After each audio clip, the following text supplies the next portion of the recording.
colleagues, Mitesh, Gerard, can you share with the audience your views thereon? Len, if I can, I think the other big advantage of a pre-meeting is you avoid becoming too operational as a committee.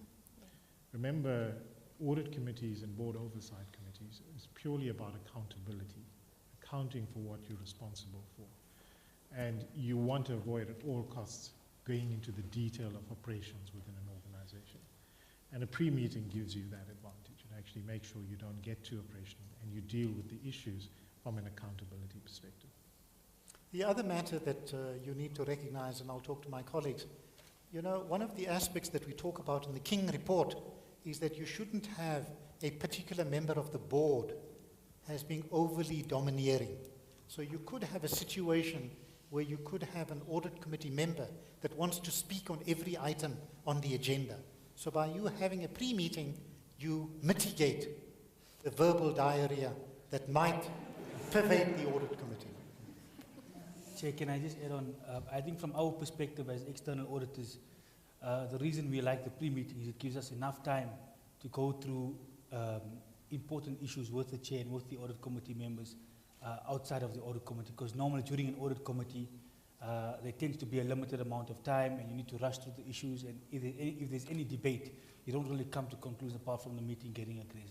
So it also gives an understanding to the audit committee, the detailed understanding of our issues as external audit. The other element before Gerard responds is that you don't want to embarrass these individuals in an open forum.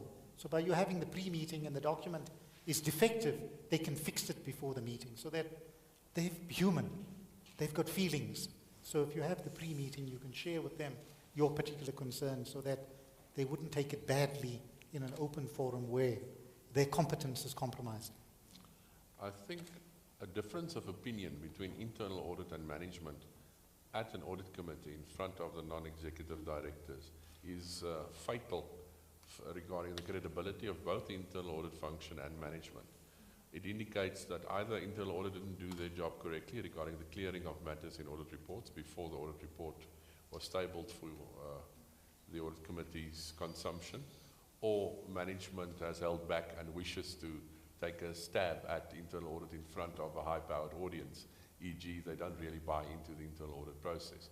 So definitely having a meeting at least 2 weeks prior to the audit committee, definitely before the packs have to be put together and documents tabled, is very important to make sure that there is no surprises for either side at the audit committee. You don't want to be blindsided as an internal audit function and vice versa regarding management.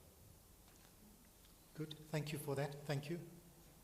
Further questions, ladies and gentlemen? Go ahead, Professor.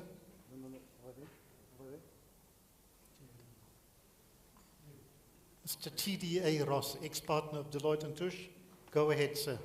Chairman of the Audit Committee of Liberty Life. Dr. Cohen, I think you've done extremely well.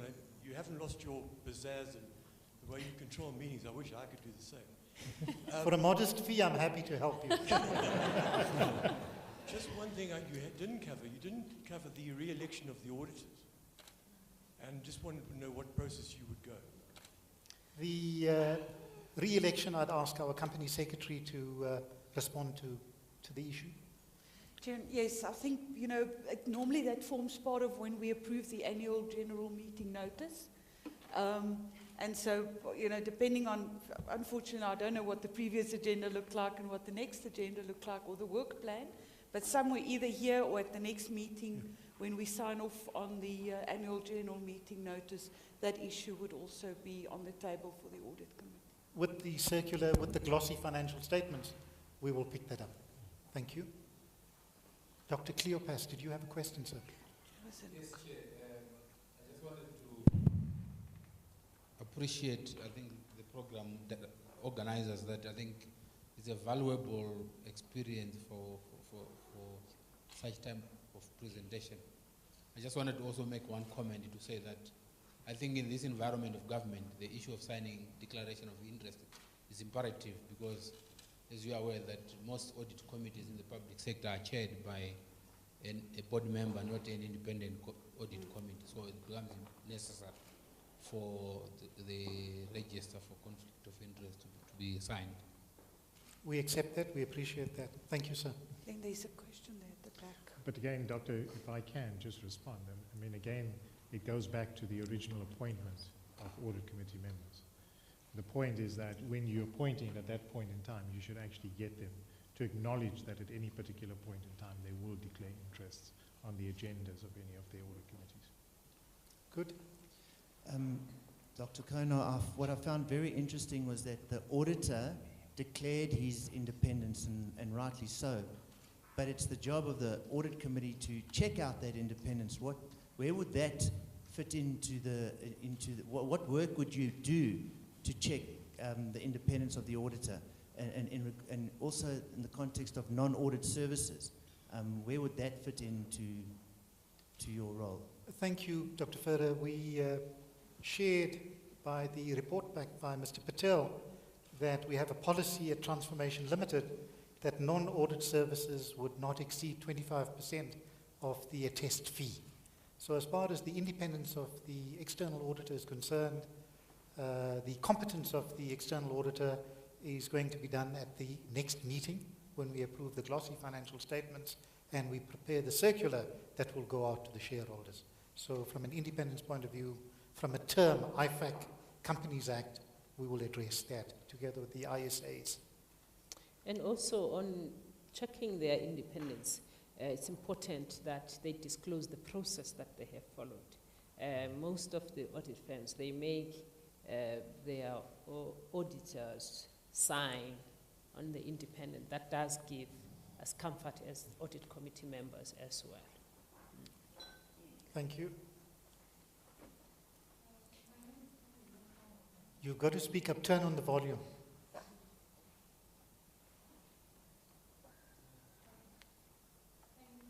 My name is Tandiwe Fongoka from Government Employees Pension Fund. I head the Internal Audit Division. I have just two questions. The first one is on the role of audit committee to evaluate the effectiveness of internal audit. I did not see it covered. And the second one is the role of internal audit where risk management is concerned. I saw that the internal audit had reported on risk management issues as well as the risk, I think the chairperson of the risk committee. I just wanted to see where is the overlap there and how does it affect the independence of the internal audit. Thank you. Those are very valid questions that you raised. The first issue on the effectiveness of the audit committee, if you review the internal audit charter that we have circulated, you'll find it posted on the website. You will find that the hiring, the promotion, the effectiveness, and the dismissal of the chief audit executive is a responsibility of the audit committee. We also have the reporting from a functional reporting point of view from the chief audit executive to the audit committee, in particular the chairperson. So if there are any concerns as far as the effectiveness of the internal auditor or the internal audit function, that would be addressed at the audit committee meeting as such. And we have provided on the agenda that you have seen on the screen for the in-committee meetings. So when we convene the in-committee meeting where we have discussions with the external auditor, the internal auditor, we address the issue of the independence and the competence of internal audit. So we've addressed that. The second issue that you raise is risk management.